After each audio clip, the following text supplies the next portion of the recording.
And I was slid Hello. off camera. It's like, where is he? Where'd he go? Where'd he go? Come back here. I'm here. I'm here. I demand a recount. I know I had to close the window so I look less angelic.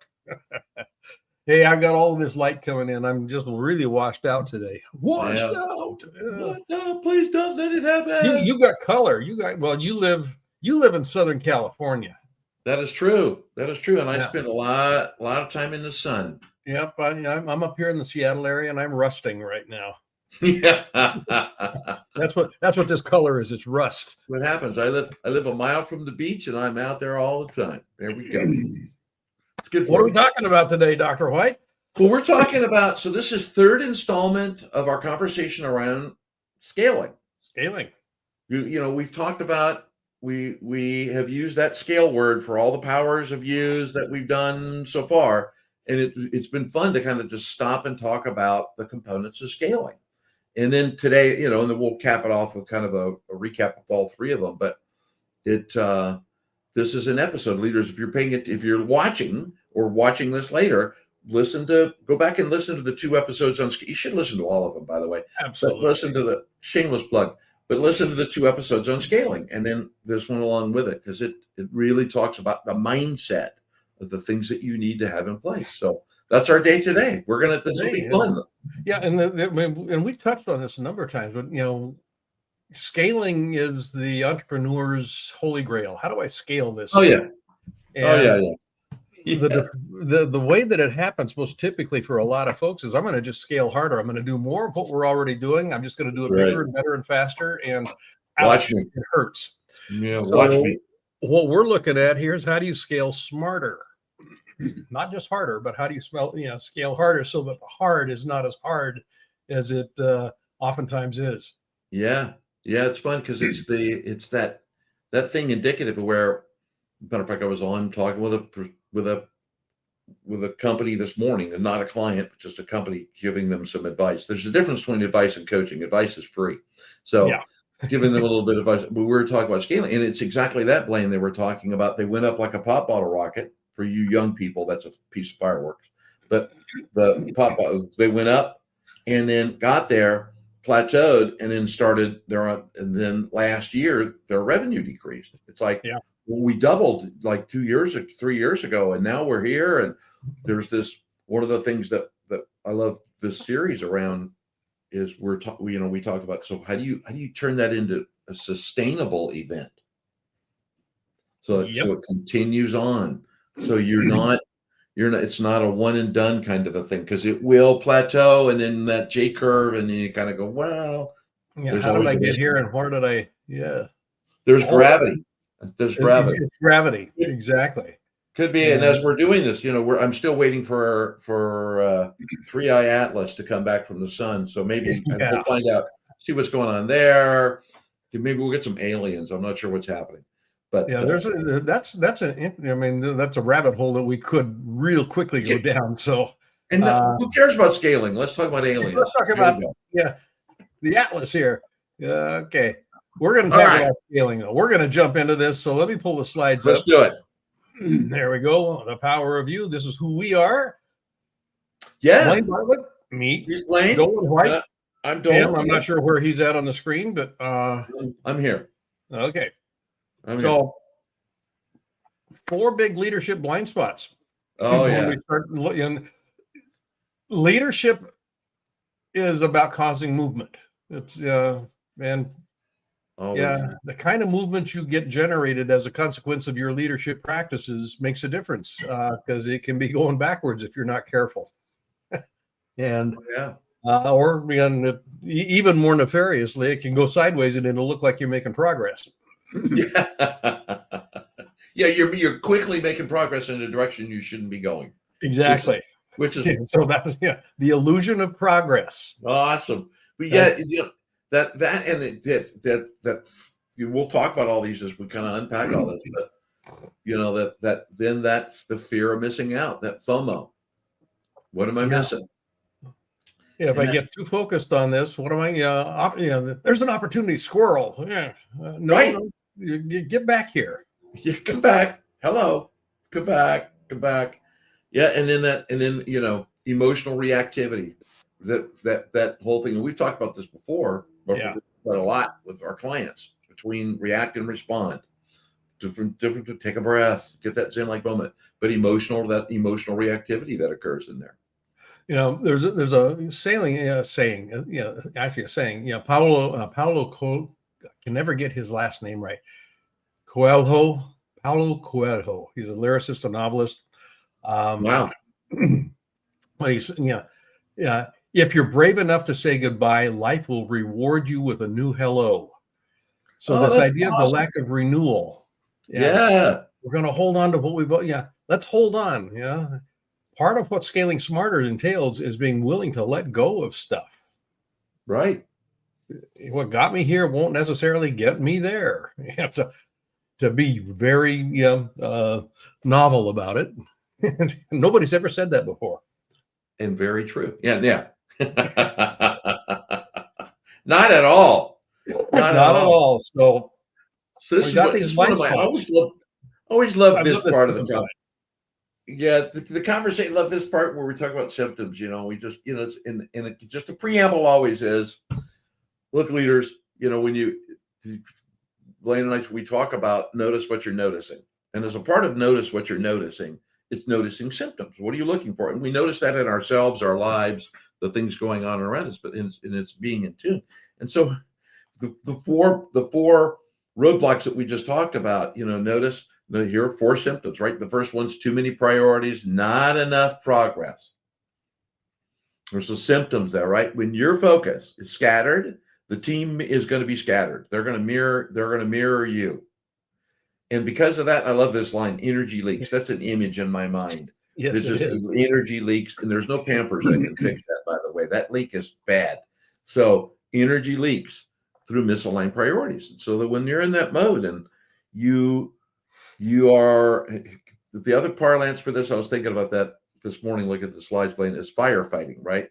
Exactly. I love firefighting. When you got all those, the fires are more important than progress, than that one single focus, that for the sake of what we're going to talk about. Then your focus scatters, and your team's focus will scatter too. So if you're finding that your team is scattered, step back, grab it, go find a mirror, and look where you see if you're scattered. What are you bringing to the team? It starts with you as a leader. Oh my! There's no question about that. Indeed, it does. There's almost too many priorities. Energy will follow attention.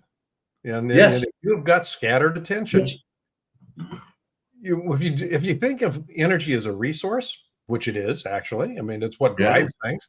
If it's being funneled and channeled into a whole lot of different directions, you don't have a whole lot of horsepower here to drive the engine that you're looking to drive. You start bringing it into focus, things get a little bit more robust. Yes. It's amazing. You discover things like velocity, and all kinds of stuff starts happening. Weird things go. One of the symptoms that comes into play here, if you've got too many priorities and not enough progress, but specifically you've got all these different goals out there. You got all these different priorities. Everything's a number one, and it's an A priority, that sort of thing. All of a sudden now you've got meeting fatigue because people have to get together to reconcile. What are we going to? Okay, how do we adjust this? How do we put it in? Let's have a meeting about that. We'll talk about it. So you end up with, because the meetings require everybody coming in. Now you've got decision bottlenecks because those that are making decisions are in a meeting, having a conversation about something that may or may not even apply to them or their area. Yeah. So you get indecision as a consequence, confusion. And, when you've got confusion in a system, the clock is ticking. The clock is ticking and it doesn't stop. So you're actually setting yourself up to get behind the 8 ball, not in front of it. Yeah. So funny. And then you got to scramble. That's where firefighting comes in. Oh yeah, exactly. And all these link together as they're all so closely coupled. They're all because they're aware around. If you'll notice, there's a theme we're talking about here: focus. Yeah. The last step in scaling, focus. But as you think about that, I remember, and you've experienced this in your career too, the being in coaching and in the body of large corporations, meetings for the sake of meetings. Yep. And inevitably everybody leaves the meeting going, what the hell just happened? Yeah. Did we Did we make decide a decision? Yeah. what's one of my favorite sayings, that there was a guy, and I thought of him the other day. I haven't thought of him from Ed Morimoto, way back in, I worked at IBM for a little while, and back way pre-gray hair, and when my mustache was black. And Ed once told me, we were leaving a meeting, and I heard him kind of mutter under his breath, well, that's an hour I'll never get back. Yep. And I thought, well, that's kind of, yeah. I feel your pain. And which is a great point there, because time is a resource, and it's one of the very few resources that we cannot replenish. So people feel as if they're spending their time on things that are actually kind of irrelevant. If you have a high degree of focus, now people get the experience that they're investing their time in a worthy ideal and a worthy outcome, which kind of goes right directly back into our conversation about what is leadership. Influencing others in order to co-create coordinated movement in pursuit of a worthy ideal. Your scaling objective is a worthy ideal. It needs focus, though, to catalyze. Otherwise, you got the gravity of the system is going to be pulling it apart. Right. And it will unravel. The next one, the flat innovation and burnout. So these are all, if you notice, right, these are all so tightly coupled. If this was Alabama, they'd be cousins. So they're all so tightly interwound, because when you're in that mode where there's too many priorities, and when the meetings are occurring because of that, you're creating fatigue, not just meeting fatigue, but fatigue. Innovation stops, because now you're cooking your team. You're cooking your team. Everybody kind of goes from medium rare to well done. And when that occurs, when everything's important, nobody knows. Your creativity dies, but it dies for two reasons. It dies because, first of all, they don't know what to create. Mm-hmm. If I don't know what I'm working on, I can't, how do I create something I don't know? Because I'm probably going to do it wrong. And then there's fear of punitive things that come out. There's a whole spiral of death that occurs there. And then the second thing that occurs there is, through that frustration and just being tired, fatigue, you don't have a desire. Inspiration takes a hit. Yep. And I love that last three words. They're just spent. They're just spent. Yeah. Because they have nothing to invest in. Right. They're spent. It's energy's gone out the window. Yeah. Out the door. It's left the room. Energy has left the building. That is definitely gone. Yeah. And when you get all of this in place, now remember, we're talking about how do you scale smarter, not harder. Yeah. When we're looking at these first three, and to Dolan's point here, they're all intertwined. And speaking of intertwined here, these symptoms are wicked. They're wicked. And the word wicked comes from, its root actually has to do with weaving. Yes. And when you weave things together, you now, in this particular instance, now you've got something that is real difficult to work with, because it's almost intractable. You don't know which one. Yeah. So what we're looking to do is get above the fray. This is where the focus comes in that we're talking about today. Get above the machinations of the system and start thinking in a different way. Right. If you're not doing that, this last symptom becomes really glaring in the way that it actually impacts your scaling initiative. Yeah. Trust and accountability have been eroded. People don't feel as if they can trust their leader to know what's up, where they're going, why they're going there. They also begin to question themselves. What am I doing here? I mean, is this good enough? I'm not sure that I'm. All of that comes into play, and because there's so much uncertainty, accountability is a real interesting waffle. I mean, there's holes everywhere. Okay. And it ends up, again, just symptomatically, your scattered focus erodes clarity, unclear direction erodes trust. That's essentially what we're doing for. And you can't build trust on moving targets. You really can't. The foundation isn't firm enough. So these are symptoms when there is lack of focus and there's lack of connection. This goes all the way back to the very beginning here when we started laying out the framing of your scaling initiative. What's the focus? For the sake of what are we doing this thing? What does it make possible for us? If you don't have a link to that, there's really a problem that you're going to have trying to get people to focus. Yeah. And a 10% incremental increase is not going to be compelling. So it needs to be, it needs to be something. And we'll talk, go back and visit the framing conversation that we had when we started the series. But your scaling initiative has to, in some way, shape, or form, be thought of as being impossible to accomplish. But people love the idea. This is for the sake of what? They love the idea of having it happen.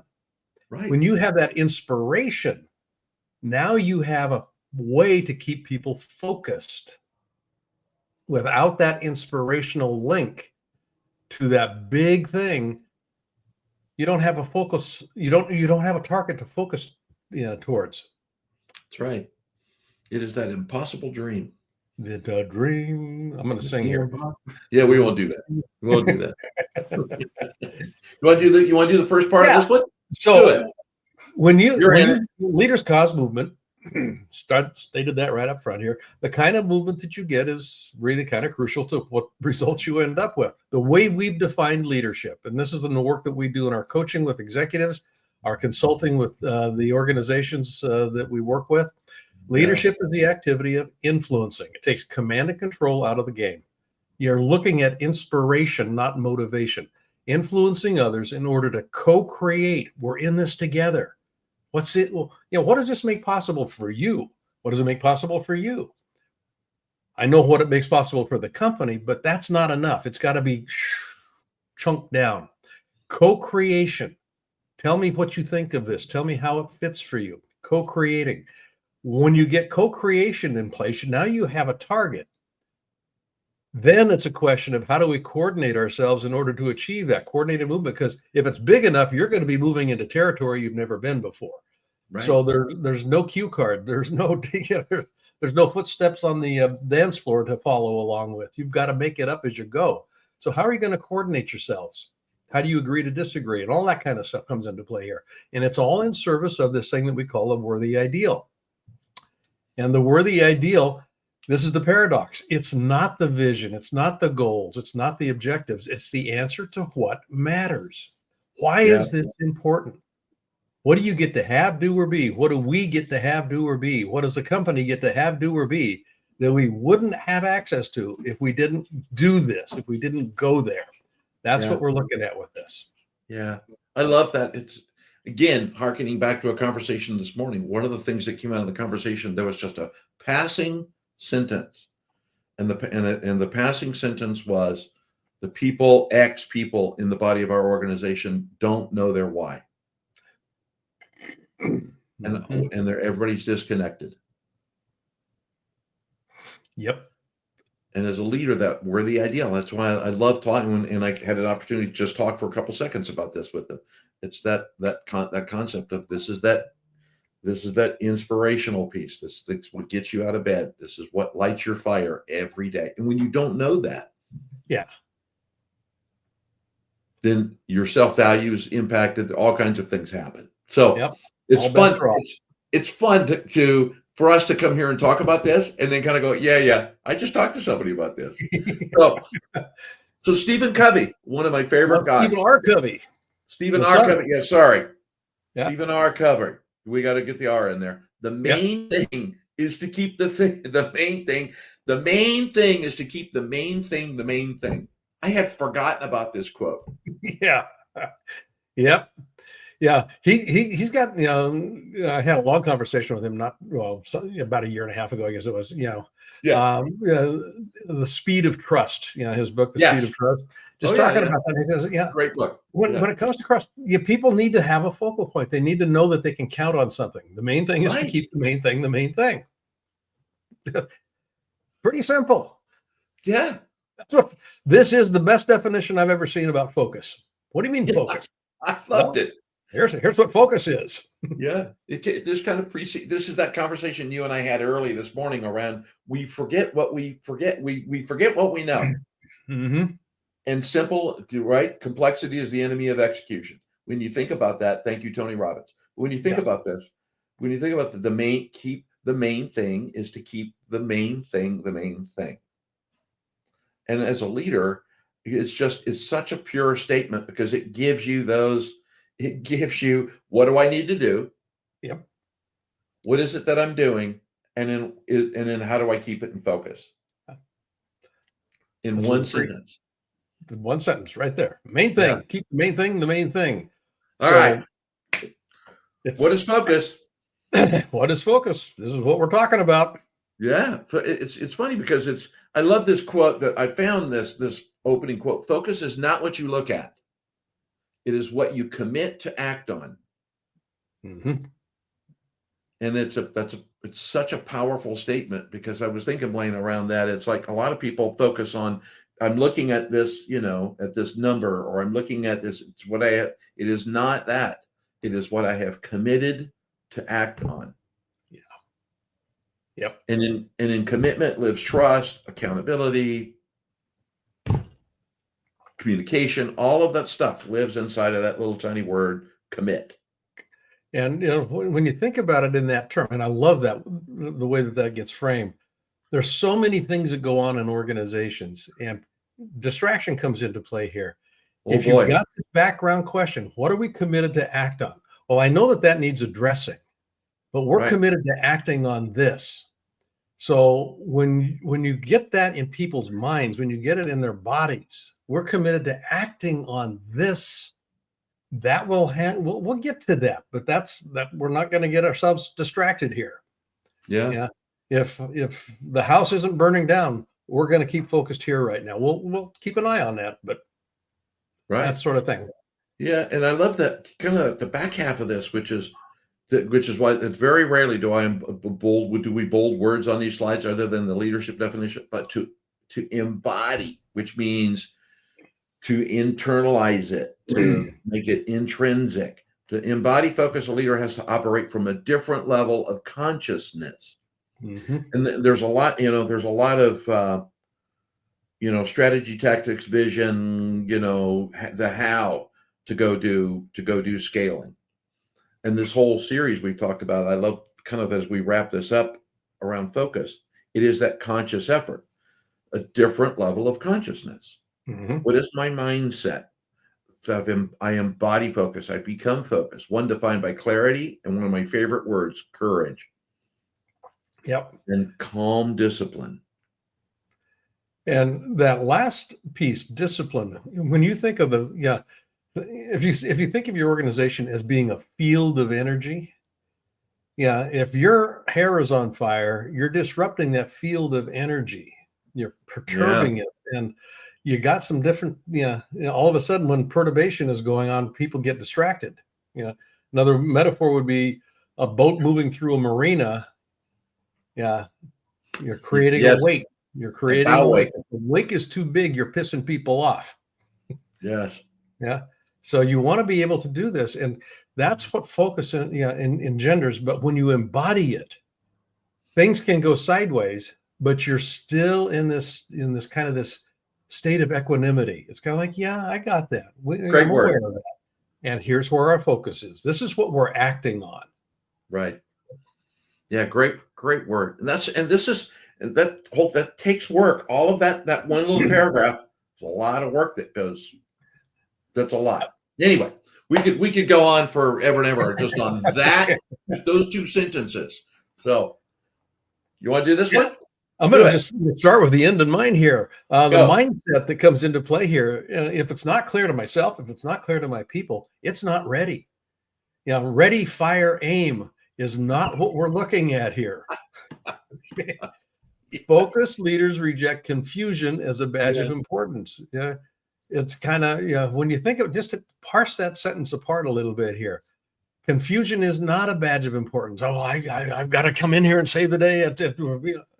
No. Take a breath. Simplicity scales, complexity kills. It really does. And again, thank you, Tony. Thank you, Tony. Yeah, exactly. Yeah. You want to be, this is a leadership suggestion. What's essential right now? And it goes right back to the previous slide. Yeah. What are we committed to acting on? What's essential right now? Yeah. What I really liked about this concept about if it's not clear, it's not ready, and kind of this whole thing is as a leader, there's going to be, I don't know, 100 to 200 moments a day or more where something's on fire. Mm-hmm. And it's degrees of, could be smoldering all the way to, we're just huge fires, right? And when you don't have that clarity, when you don't understand the essentialism of that moment, how essential really is this? Yeah. It's easy to, that goes back to that one of the roadblocks we talked about at the very beginning, complexity, right? So now I create complexity in my organization. I'm focusing on too many things. People don't do what they should be doing or what I thought they were doing, or now I'm burning my team out. And that other thing, that badge of courage. So leaders, as you think about this, that badge of courage, the confusion as a badge of importance, not courage, I should say. Confusion isn't courage, it's important. But as you think about that, those that wear that badge, take pause with them. Mm-hmm. That's a wonderful opportunity to bring them into your one-on-one and take pause and have that conversation. Yep. If confusion is their badge of importance, it's probably a good opportunity to have a chat. Yeah. What are you unclear about? What do you think we're doing here? Why does this matter? I mean, you bring these questions back in. Yeah. These are clarifying questions. You're not, you can't tell them, you can never tell anybody why something is important in a scaling initiative. You have to ask them, why is it important to you? Yes. Yeah. That's real. Yes, indeed. So indeed. the courage to say no. I think a lot of leaders suffer through this. I'll put my hand up. Hi, I'm Doland. I did. Because we had, earlier we talked about FOMO, right? Yep. Saying no is a gateway to FOMO, that fear of missing out. Focus demands maturity, the willingness to let go of a good idea. And I love that mindset phrase, every yes must earn its place. Because it's again, going back to recent conversations, one of the things I like to talk about is a qualified yes. For every yes, there's something that's got to go.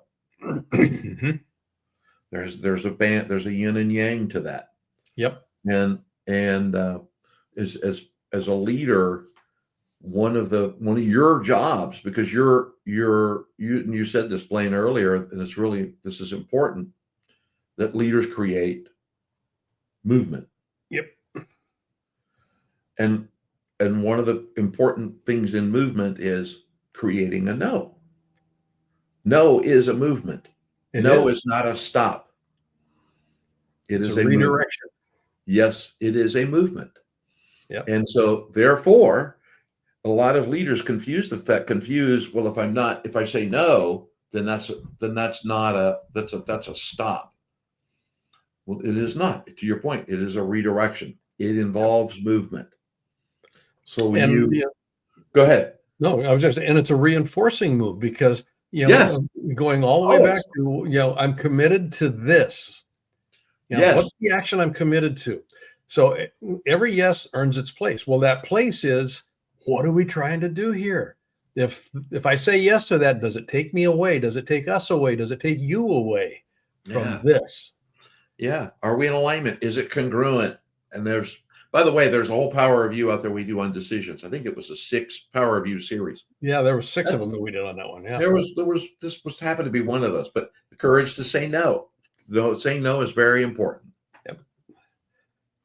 We talked a little bit about remaining calm, that whole state of equanimity, the field here. How are you perturbing it?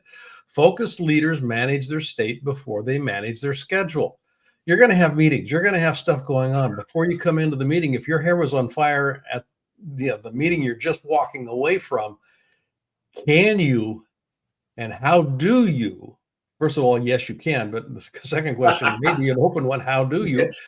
begin to moderate the emotional concept? You're a body of energy entering into a field, and that body of energy that you are is going to perturb it or calm it or excite it. There's a number of different things that come into play, but you manage your state of being. Yeah. The schedule's going to be what the schedule's going to be. You do have a lot of control over your calendar here. You want to be, in one sense, not taking meetings that are not appropriate to where you're going. But you want to have a way of handling that so that you don't perturb the system in a negative way or in a counterproductive way. Right. Which is where you actually get responsive, not reactive. Right. Responsive infers there's a conscious, deliberate thinking process that informs your next act. Right. And here, I love this one. They understand that distraction is often masquerading as urgency. Yeah. We've got to do this right now. Oh my God, do you know what's going on over there? Ay. Take a deep breath. Take a deep breath. Now talk to me about this. Yeah. So you can begin to parse that. If you're calm, your team will begin to demonstrate clarity. It will be an invitation for them to slow down and actually begin to parse things in a way that's going to be useful for where you're trying to go. They can become responsive rather than reactive, because the clarity of where you're trying to go to, what you're trying to achieve, over time becomes more and more and more solid. So they're clear about it. Yeah, I love this. It's such a good. There's this guy that we know. What's his name? David Meltzer. David. Oh, I've heard his name somewhere before. David Meltzer, and one of his 5 daily habits is be a student of your calendar. And which is, and by the way, it's not being a student of your Google Calendar or your Outlook calendar. It is being a student of this calendar. Mm-hmm. Called life. Yeah, be a student of time. So when you're thinking, I love that. And it kind of leads into, and as part of this, the fact that if you're calm, your team is clear. Your team becomes clear. Interesting how that works. Yeah, funny how that is. I've worked with energy. I've worked with non-calm people. That was a nice segue, by the way. Yeah. Oh, good segue. Yes, conscious energy allocation. So the mindset phrase. Yeah, I direct my energy like capital towards compounding results. There, boy, we could. I know our topic. I know our topic for next week. I got our topic. There we go. Look, every choice either compounds or consumes energy, and it's such an interesting thought, Blaine, when you think about that, because time that's our man-made construct. We only have this amount of it, right? And involved in that is the choice, and the choice spends time, and time spends energy, right? There's an energy direction that goes along with that, and you either compound it, which is a higher return on your investment, or you consume it. Yep. And then focused leaders see their attention as currency. They invest it, not spend it. And that's one sentence for next week. And then focus about bursts of effort. Oh boy. So yeah, it's that. What's the old, excuse the crudeness here, but my God, they're asses and elbows. I mean, they're just going after it. That is very true. The saying. I think it was derived in the Navy. There was a Navy phrase, something about that. I think it was not quite as polite as what you just said, but it is so true, because there is that confusion around that.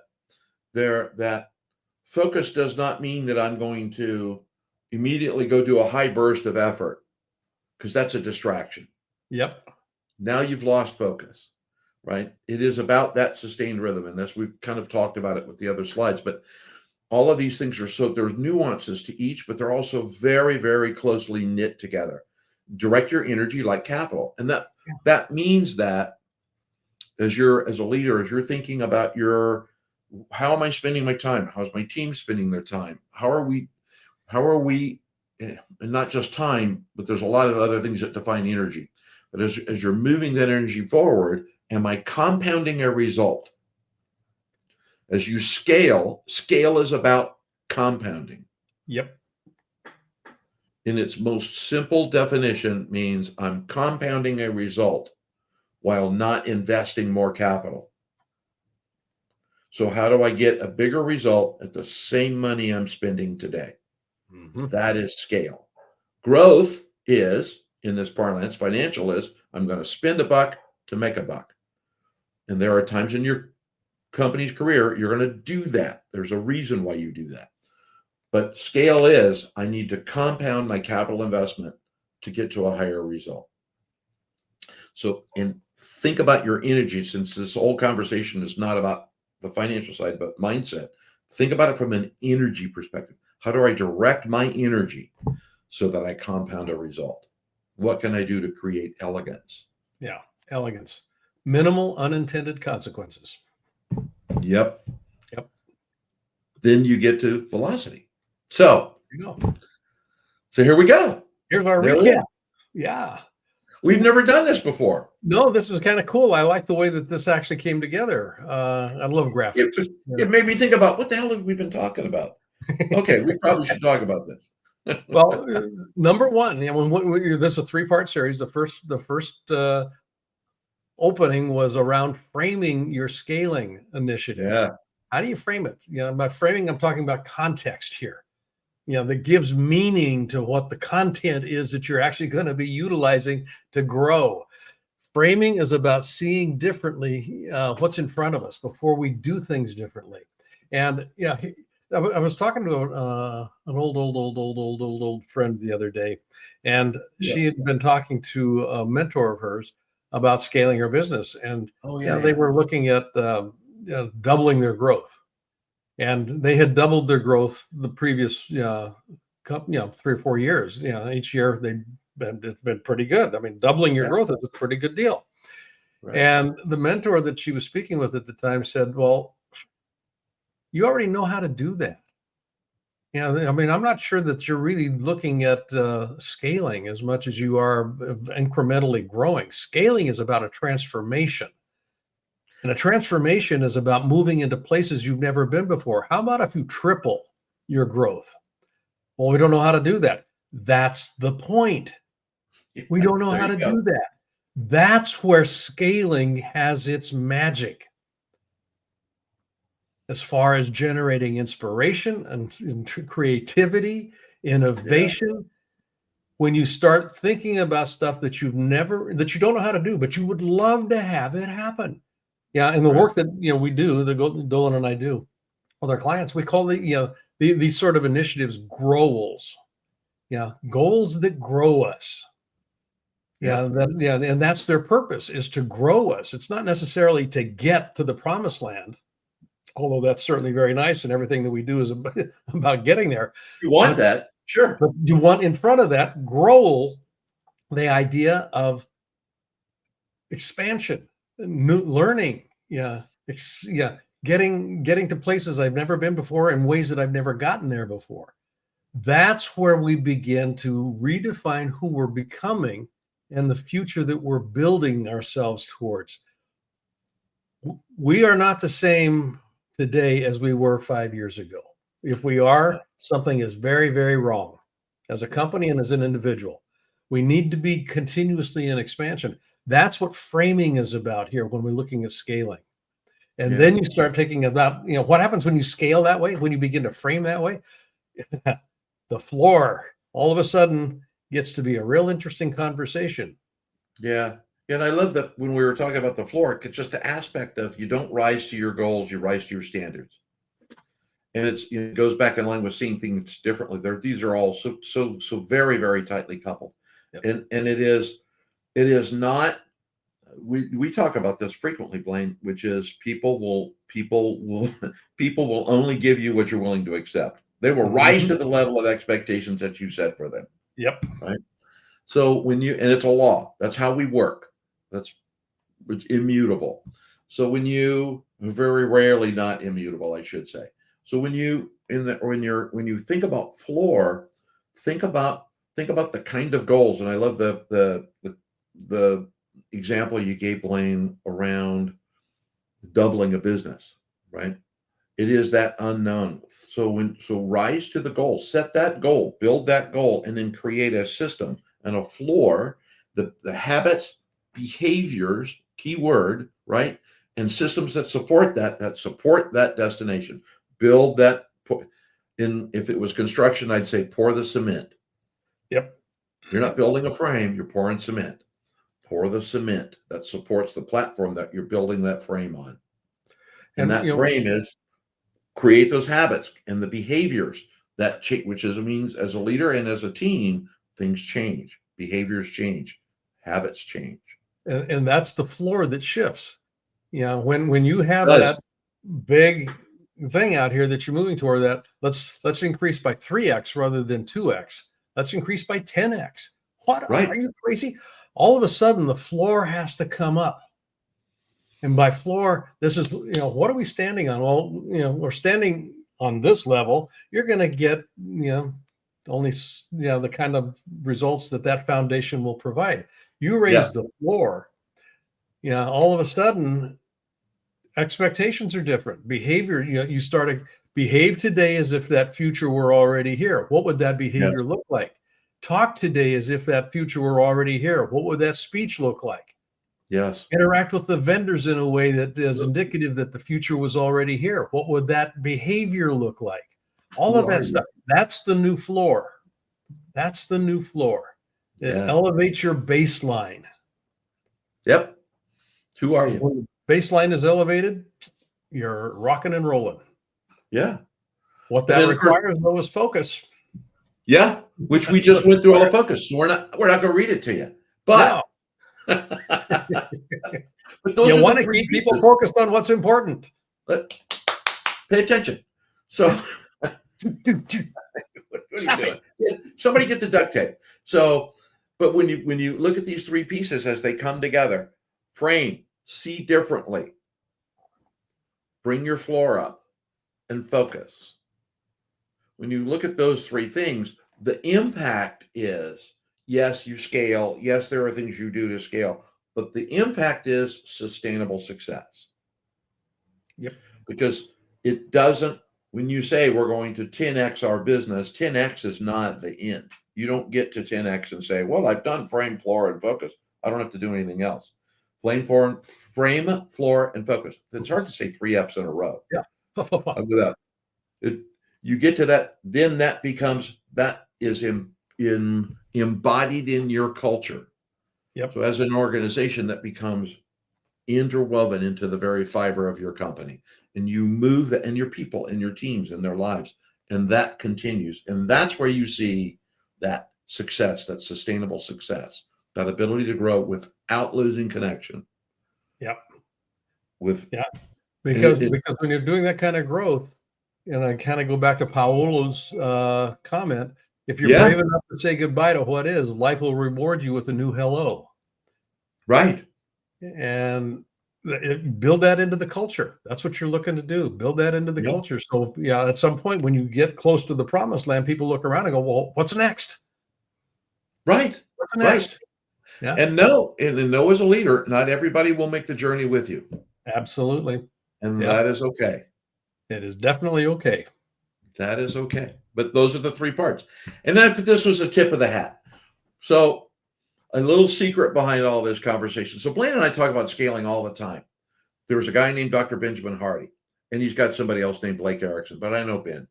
But and Blaine mentioned this book a couple of months back, and we were talking about it, which led to the conversation around the science of scaling. And this is a great book. I would suggest go get the book, read Ben's book. It's great stories and great ideas. Where Blaine and I always come from is not just the vision, tactics, strategy component. We talk about three primary concerns. We're concerned with mindset, spirit, imagination, bunch of concerns. Imagination, how you grow your business with compassion, with compassionate capitalism, and then what do you do with it, which is, you'll hear us refer to something called the 4 pillars. And that's how we've come at it. So we wanted to, I'm paraphrasing why we did this. We came at this session with the intent of there are ways to go scale your business, but without your head screwed on right, without mindset and the consciousness that you need to be aware of to go do that, you will have difficulties and it will not be sustainable. Yep. So a plug for the idea that Blaine threw out there and went, hey, we should talk about the scaling thing. So, yeah. And we're always looking. I mean, I don't know a business leader that I've ever worked with, whether it was leading a Fortune 50 company, and I've worked with plenty of those, or startups. Sustainability. How do we keep ourselves in business, for the long haul? How do we keep ourselves? Well, it's not going to be doing the same thing that we've been doing over and over and over again. There is no secret sauce that we can hold on to. But there is a secret, and that secret has to do with how we define sustainable success. It's about developing the capacity to continuously start over. Yes. Now, starting over. Oh, my God, what do you mean start over? Well, what do you want to hold on to? What do you want to let go of? What do you want to bring in new? That's where the scaling conversation actually is relevant. There is a science to it. Ben has certainly articulated it. Doland and I have been, we've got a combined probably 95 years. Yeah, maybe not an exaggeration. That's true. But we got a lot of time in the saddle. Working with this question of how do you scale a business? So part of the invitation here in doing these programs is to not only give you access to some of our thinking, but also let you know, hey, let's have a conversation. If you're wrestling with some stuff, if you're trying to do something, if you think you've got this idea and you would love to scale it, let's have a conversation. Yeah, we are available for coaching and consulting for sure. And yeah, the conversation is a no obligation sort of a deal. No, we just both of us love to talk. So if nothing else, we'll have a great conversation. That's true. Yes, that is very true. That is scientifically proven. Yes, it is. So this has been the Power of You session. So we're gonna bring this to a close, and thank you for listening. We'll catch you next week on another Power of You. Yeah, on an unknown topic yet. We'll be there though. So those of you that are watching right now live, we want to let you know that all of these are being curated. We're keeping all of these. If you're watching this on LinkedIn, Instagram, YouTube, or you wouldn't be watching it on YouTube, Facebook, those sorts of things. These will be up live for probably about a week or so, or not live. They'll be up available for about a week or so, depending on how you access either Doland's feed or my feed. But then they go away. We have created a curated library where every one of these Power Review programs has a home, and you can actually find something that you're going to, I think, is interesting for what you're trying to do. We've got stuff on decision making, a whole 6-part series on that. We did stuff on trust. What is it? How do you get it? How do you reclaim it? The leadership definition. We did a whole series on, or a deep dive, more precisely, on that definition of leadership. So you kind of get the idea. I think we've got about 40, maybe not quite that many, but close to 40 episodes up right now. And it's all available. So what we're going to be suggesting here is that you go to the Power of You library, leader.blainebartlett.com/Power of You.